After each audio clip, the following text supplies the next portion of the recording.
श्री राम तो ऐसे नहीं थे। मैंने खुद रामायण देखी है, रामायण में तो ऐसा कुछ नहीं था। वो तो झूठे बेर उन्होंने खा लिए थे सबरी के। आपने ये लाल कलर का दुपट्टा पहना है, आपने ये ब्लैक कलर का दुपट्टा पहना है। अमन, आपको पता है ये कहाँ से बन के आ रहा है? अनाज कौन हिंदू उगा रहा है, मुसलमान उगा रहा है, सिख उगा रहा है, इसको किसी को नहीं पता होता, लेकिन वो खाना सभी को होता है। सब अपने आप को अपनी गद्दी के लिए और अपने आप को यहाँ वर्चस्व दिखाने के लिए हिंदू राष्ट्र और हिंदू राष्ट्र का गान गाकर ये सारे कार्य करते हैं। और आप लैंड जिहाद, फलाना जिहाद, ढिमकाना जिहाद, तमाम जिहादों का नाम लेके आप कर दे रहे हैं, लेकिन उस जिहाद की श्रेणी आप जिहाद किस रूप में उसको कह रहे हैं? कपड़े पे थूक के देंगे, वो जूते पे थूक के देंगे, ये निकालो ना दुकानें फिर। क्योंकि हिंदुत्व की कैटेगरी में सिर्फ वही आते हैं जो सवर्ण है, वो हिंदुत्व उनके लिए है, वो हिंदू राष्ट्र उनका होगा, वो हिंदू राष्ट्र में हम आप शामिल नहीं होना चाहेंगे। किसी एक की गलती आप पूरे समुदाय को आप दे रहे हैं, वो बिल्कुल गलत है। वो लॉ एंड ऑर्डर के बिल्कुल खिलाफ है, अगेंस्ट है उसके। मेरे साथ आज अमनदीप कौर हैं, आप एडवोकेट हैं और वामपंथी विचारधारा से जुड़ी हुई हैं, CPI-ML पार्टी को आप बिलोंग करती हैं। उधर आप सोफिया को देख पा रहे हैं, प्रदेश की महामंत्री हैं सोफिया, यूथ कांग्रेस के अंदर। संविधान हमारा यही कहता है कि हर व्यक्ति स्वतंत्र है और उसको हर चीज की आज़ादी है, धर्म, धार्मिक आज़ादी, शिक्षा, बराबरी, समानता, हर तरीके के मौलिक अधिकार, फंडामेंटल राइट्स हमको मिले हुए हैं। और हमारा ये संविधान ही हमको ये राइट देता है कि हम इस तरीके से जैसे खुले आसमान के नीचे बैठकर अपनी बात कह रहे हैं, अपनी अभिव्यक्ति को रख रहे हैं। हर व्यक्ति अपनी इच्छा अनुसार वो सारा काम कर सकता है, लेकिन व्यापार पर, जुबान पर हर जगह ताले डालने की जो पूरी कोशिशें हो रही हैं, वो क्यों हो रही हैं और उसका असर किस तरीके से आप रुद्रपुर में देख रही हैं? सोफिया, क्या कहना चाहोगे? देखिए रुपेश जी, मैं सन 1988 में बॉर्न हुई हूँ और इसी शहर में बॉर्न हुई हूँ जी। यहाँ पे मैंने जो यहाँ की फिजा देखी, यहाँ से मेरी स्कूलिंग हुई, सब कुछ मैंने यहीं से करा और ऐसे माहौल से मैं निकली हूँ जहाँ पे मेरी फैमिली है, एक मुस्लिम फैमिली और बाकी जितने रह रहे हैं सब नॉन मुस्लिम है, जिसमें सिख भाई भी हैं और आपका पहाड़ी भाई भी है। सभी लोग, कम्युनिटी के लोग वहां पे रहते हैं। मैंने कभी नहीं देखा किसी को इस तरीके से हम लोगों को टारगेट करते हुए, या कभी कि तुम मुस्लिम हो, हम तुम्हारे यहाँ का नहीं खाएंगे, हम उनके घर आते हैं, वो हमारे घर जाते हैं। लेकिन अब कुछ समय से मैं देख रही हूँ बिल्कुल यहाँ की जो हवा है, आबो हवा है, बिल्कुल बदल चुकी है। जिनके साथ ये घटना घटी है, मैं उनसे पर्सनली जाकर मिली, उनकी शॉप्स पे गई, मैं हर एक से मिली हूँ। बहुत ही डरे हुए, सहमे हुए थे। उन्हें ये डर था कि हमारी कहीं जो हम जो अपना काम करते हैं, जिस चीज का हम कार्य कर रहे हैं, व्यापार कर रहे हैं, उस पर हमारे उस व्यापार पे इफेक्ट पड़ा। और पहले दिन बहुत इफेक्ट पड़ा है उस चीज का जी। वो लोग गए, अब उसके पीछे जैसे ही वो लोग 20-25 लोग थे, वो लोग जो शॉप्स में गए हैं, जिन लोगों ने पटके डाले हुए थे। और मेरे को हंसी आती है कि श्री राम के नाम को इन्होंने बदनाम करा हुआ है एक तरीके। श्री राम तो ऐसे नहीं थे। मैंने खुद रामायण देखी है, रामायण में तो ऐसा कुछ नहीं था। वो तो झूठे बेर उन्होंने खा लिए थे सबरी के। तो क्या वो ये लोग श्री राम इनको ये बता कर गए हैं कि नहीं, आप मेरे नाम का मतलब दुरुपयोग करिए एक तरीके से। दुकान में घुसे हैं, जय श्री राम के नारे लगाए हैं, जो उन लोगों ने, दुकानदारों ने हमें बताया है। और उनसे कहा गया आप अपना GST नंबर लिखिए। एक राजा नाम का है व्यक्ति वहां पर कि राजा क्या क्रिमिनल है? आपने राजा अपना पूरा नाम क्यों नहीं लिख रहा है? क्रिमिनल है वो। अरे मैं तो रुपेश भाई ये पूछना चाहती हूँ, अगर यहाँ उत्तराखंड में कोई रह रहा है और उसने अगर उत्तराखंड नाम से अपनी दुकान पर लिख दिया कि उत्तराखंड की दुकान है मेरी, उत्तराखंडी दुकान, ठीक है, तो क्या वो गलत हो जाएगा? क्या अमन, आप इसकी सुगबगाहट लोगों में भी देखते हैं? क्या वास्तव में लोग ये चाहते हैं कि नहीं, दुकानों पर आइडेंटिटी होनी चाहिए, पहचान साफ दिखनी चाहिए? ये क्या लोगों का मुद्दा भी है या ये चंद लोगों ने इसको एजेंडा बनाया हुआ है? रुपेश जी, ये किसी भी नागरिक का, किसी भी इंसान का मुद्दा नहीं है, सिर्फ ये राजनीति का मुद्दा है। और हम देख रहे हैं कि उत्तराखंड तो हिंदुत्व की बहुत बड़ी प्रयोगस्थली बन गई है। और आप देखिए कि वो पुराला की घटना हो, हल्द्वानी की घटना हो, नैनीताल की घटना हो, या हम देखिए कि रुद्रपुर के अंदर भी वो इस तरीके की बात कर रहे हैं कि आप अपनी पहचान उजागर कीजिए। जबकि उच्चतम न्यायालय ने कहा कि आपको किसी को पहचान उजागर करने की जरूरत नहीं है। भारत का संविधान हमें बताता है कि आप कहीं भी आप अपना व्यापार कीजिए, आपको व्यापार की स्वतंत्रता है, आपको धर्म की स्वतंत्रता है, आपको सब स्वतंत्रताएं मिली हुई है संविधान के अंदर। लेकिन हमने देखा कि जो हिंदुत्व के पैरोकार हैं वो कह रहे हैं कि आप अपना नाम उजागर कीजिए। क्योंकि मैं राजनीति करती हूँ तो मैं राजनीतिक विचार से हूँ, इसलिए इस लिहाज से बोल रही हूँ कि जो RSS की पूरी लाइन है, कि RSS की पूरी लाइन है कि आप इस देश के अंदर एक हिंदू राष्ट्र को घोषित करने की बात कर रहे हैं। तो आप हिंदू राष्ट्र को तभी घोषित कर पाएंगे जब यहाँ से आप अल्पसंख्यकों का सफाया करेंगे, आप अल्पसंख्यकों को तबाह करेंगे।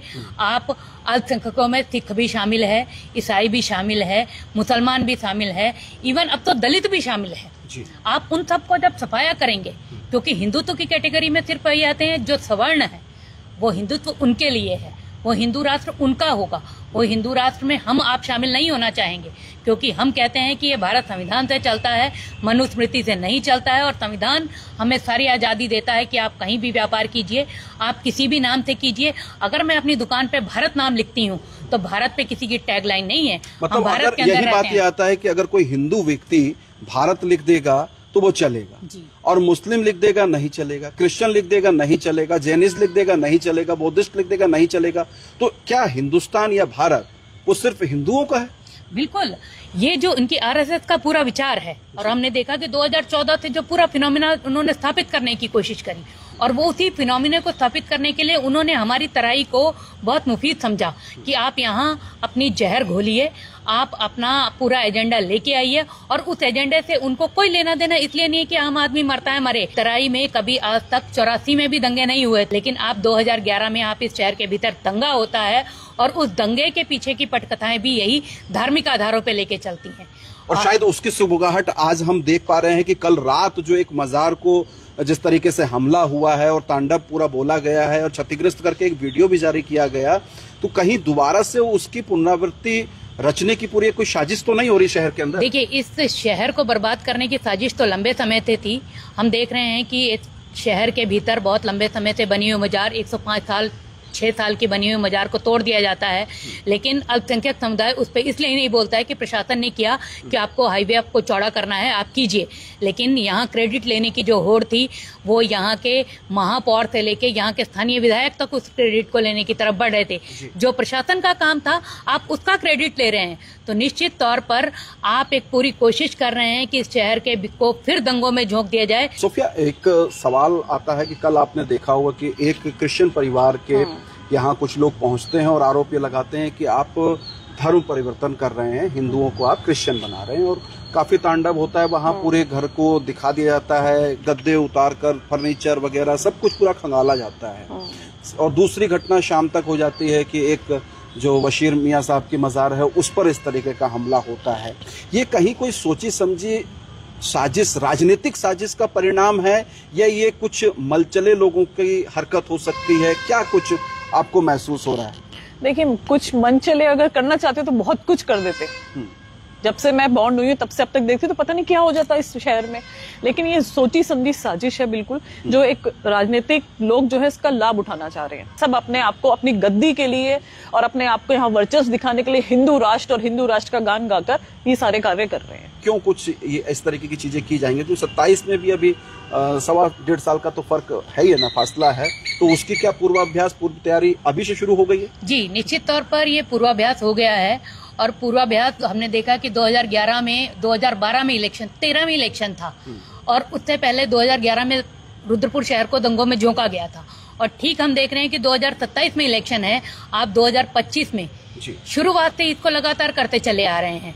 और ये आप किसी के दुकान के अंदर घुस के जय श्री राम के नारे लगाइए, या कोई भी अपनी धार्मिक पहचान उजागर करने की बात कीजिए कि मेरा नाम अमन है या मेरा नाम सलीम है, इससे क्या फर्क पड़ता है? और फिर इसको जानने का हक किसको है? क्या कोई भी आएगा और खड़ा हो जाएगा और उसको हमको बताना होगा, सारे डॉक्यूमेंट चेक करने होंगे? ये गैर कानूनी काम नहीं किया गया, संविधान के खिलाफ है, और हम इस बात को बार बार इसीलिए कह रहे हैं कि संविधान के खिलाफ है। और भारतीय जनता पार्टी से लेकर जितने ये आरएसएस से लेकर तमाम संगठन है, ये संविधान को खत्म करने की बात इसीलिए करने की बात कर रहे हैं कि संविधान हमें ये सब बराबरी के अधिकार देती है।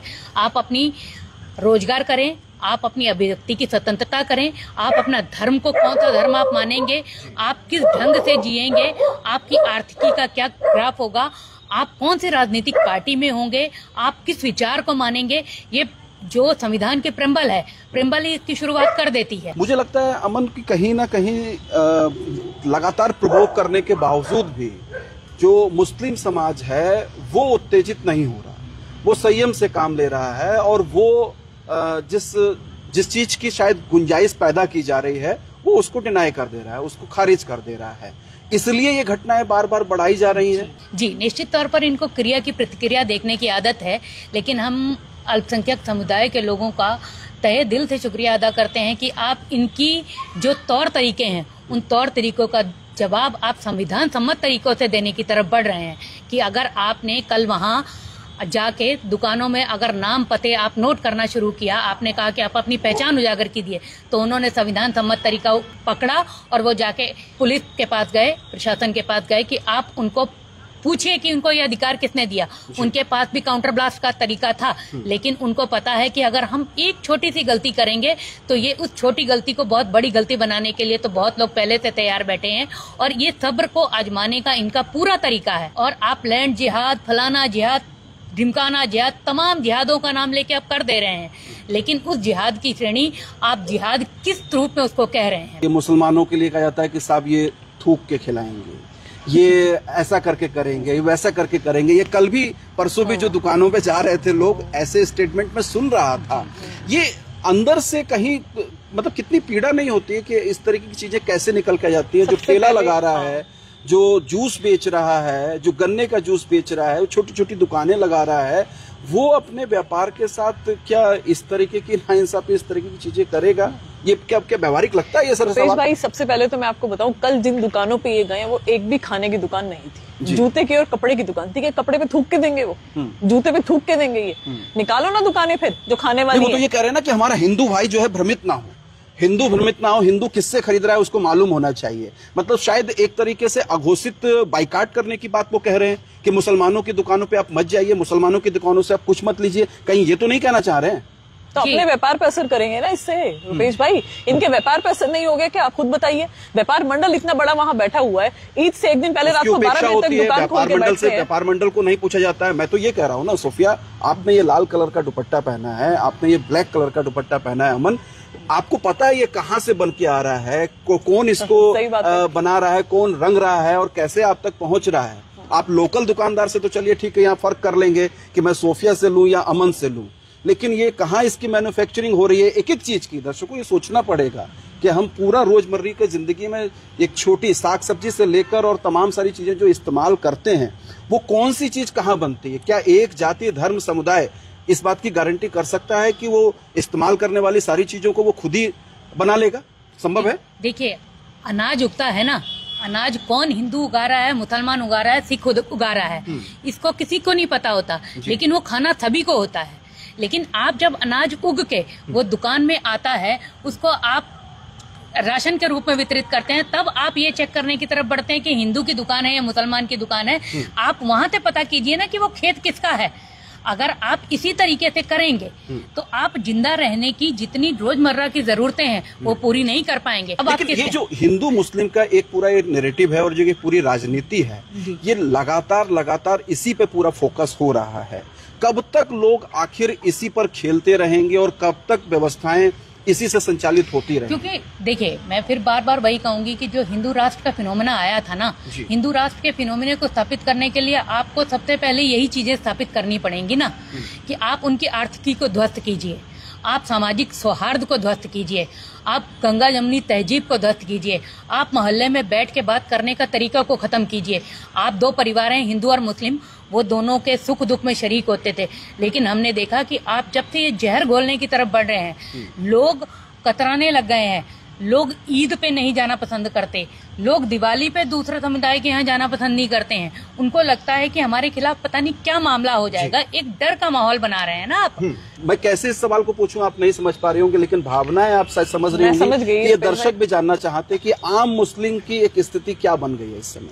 देखिए रुपेश भाई, मैं आज भी ये कहूंगी कि जो मुस्लिम्स है वो किसी तरीके से कोई भय नहीं है उनमें। वो पहले जैसे हिंदुस्तान में रहते थे, आज भी वैसे ही रह रहे हैं फ्री होकर। वही उनकी सोच है, उनको कहीं नहीं लग रहा है कोई उनको आकर ज्यादा पीड़ित करेगा या भगा दिया जाएगा, नहीं, क्योंकि उन्हें संविधान पे पूरा भरोसा है, उन्हें यहाँ के जो लॉ है उस पे पूरा भरोसा है। बस ये कुछ राजनीतिक तत्व हैं जो बीच बीच में उछल कर आते हैं, राजनीति उससे इलेक्शन से पहले ये मुद्दे उठाते हैं और अपना सारा काम जब निपट जाता है, जीत जाए या हार जाए, जो भी इनका रिजल्ट रहता है, अपना निपटा के और निकल जाते हैं। अब ये 2027 का इलेक्शन आने वाला है, उससे पहले इन लोगों ने अपना सारा फंडा पूरा तय करा हुआ है कि हमें ऐसे ऐसे करना है। यूं तो देश के अंदर या अपने शहर आसपास में भी बलात्कार की घटनाएं आए दिन होती है, छोटी बड़ी घटनाएं, बहुत सारी छेड़छाड़ बलात्कार की घटनाएं होती रहती हैं। लेकिन नैनीताल की घटना के बाद भी एक पूरा नैरेटिव बनाने की कोशिश की गई है और जिस तरीके का माहौल नैनीताल के शांतवादियों से छनकर हमारे शहर तक भी पहुंचा है, इसको किस तरीके से देखती है सोफिया? पहले आप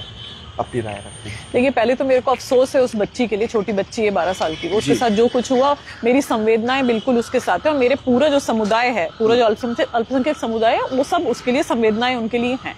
लेकिन किसी एक की गलती आप पूरे समुदाय को आप दे रहे हैं, वो बिल्कुल गलत है। वो लॉ एंड ऑर्डर के बिल्कुल खिलाफ है, अगेंस्ट है उसके। अगर वो 72 साल का आदमी ये काम कर रहा है, आप उसको पकड़िए ना और कानून के हवाले करिए। आप दूसरे दुकानों में घुस रहे हैं, उनकी तोड़फोड़ कर रहे हैं। बल्कि वहां के जो व्यापार मंडल अध्यक्ष हैं, वो अपनी दुकान खोल के बैठे थे, उन्होंने इस चीज का ऑब्जेक्शन करा भी है कि वो जिनकी आप दुकानें तोड़ रहे हो, मेरे व्यापारी हैं वो, आप उनकी दुकानें मत तोड़िए, मैं उनके साथ हूँ। वो अकेले दुकान खोल के वहां बैठे हुए थे। एक लड़की है वहां, शैलन नेगी, वो उसके खिलाफ बोलती, आप उससे कहते हो कि हम तुम्हारा रेप कर देंगे, तो क्या आप अपनी हिंदू लड़की से ही कह रहे रेप कर देंगे, तो बाकी आपसे क्या उम्मीद रखेंगे? बाकी महिलाओं के खिलाफ जो हिंसा है, आप हिंसा करने वाला वो कोई किसी धर्म का नहीं होता है। अगर हम देखें कि यहाँ केला खेड़ा के भीतर एक चलते हुए टेम्पो में एक महिला के साथ 3 लोगों ने बलात्कार की घटना करी, लेकिन आप उसको प्रचारित इसलिए नहीं करेंगे, या आपकी संवेदना उस महिला के लिए इसलिए नहीं होगी क्योंकि वो जो अपराधी थे वो किसी दूसरे धर्म के थे। लेकिन आपने जो पूरा एक धर्म को लेके उन्माद की राजनीति करनी है कि आप किस तरीके से आप दूसरे धर्म के खिलाफ लोगों को खड़ा करेंगे। ठीक है, वो आरोपी है, उसने अगर किया है बलात्कार तो वो जेल चला गया है, लेकिन उसके जेल जाने के बाद आप जिस तरीके से पूरे जो अल्पसंख्यक समुदाय की दुकानें थी, आप वहाँ तोड़फोड़ करते हैं, आप वहाँ लोगों को मारपीट करते हैं, और वहाँ आप माँ बहन की गाली देते हैं। और पुलिस का काम है पारदर्शी तरीके से उसको जांच को करे। अगर उसने अपराध किया है तो उसको सजा दिलवाने की जिम्मेदारी ये प्रशासन से लेके हम सबकी जिम्मेदारी है, और हमारी नैतिकता है कि बच्ची के साथ हुआ है तो आप उसके खिलाफ कार्रवाई करें। दर्शकों, चूंकि अब संध्या का वक्त है और इस समय मच्छरों का आतंक है, उसी तरीके से जिस तरीके से शहर में कुछ उपद्रवियों का आतंक है। मच्छर सिर्फ हमारा थोड़ा सा खून चूस रहे हैं और एक थोड़ी सी पीड़ा दे रहे हैं, लेकिन इस तरीके के जो एलिमेंट्स बाजार में मौजूद हैं और वो पूरे शहर की आबो हवा खराब करने का जो पूरा कुचक्र रच रहे हैं, अगर उसके लिए हम सचेत नहीं हुए तो फिर आप समझिए कि वो अंदर से हमको निचोड़ देंगे। शहर की बिल्कुल आबो हवा और जो पूरी संस्कृति है और जो पूरा इतिहास है उसको ख़त्म कर देंगे, मानवीय इंसानियत पहलू को ख़त्म कर देंगे।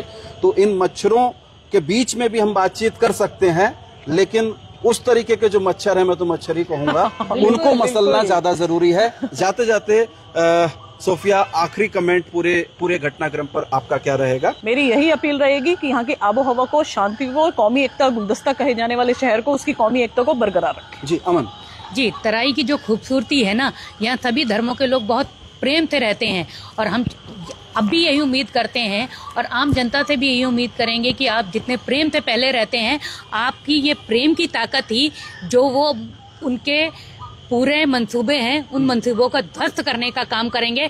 आप अपनी एकता को इसी तरीके से बनाए रखिए। हमको भी अपनी नागरिक जिम्मेदारी निभाने के लिए आगे आना चाहिए और जो हमारे शहर की खूबसूरती है उस पर किसी तरीके का कलंक ना लगे, इस दिशा में मजबूत ठोस कार्रवाई की जानी चाहिए और प्रशासन उसको सतर्क होना होगा। नहीं तो घूम रहे हैं आबो हवा खराब करने के लिए कई सारे मंसूबे, जिनको चिन्हित करना बहुत ज़रूरी है। बने रहिए अनसुनी आवाज़ के साथ। अनसुनी आवाज़ के फेसबुक पेज को फॉलो कीजिए, आप यूट्यूब पर भी हमको ज़रूर सब्सक्राइब कीजिए। बहुत शुक्रिया, धन्यवाद, नमस्कार।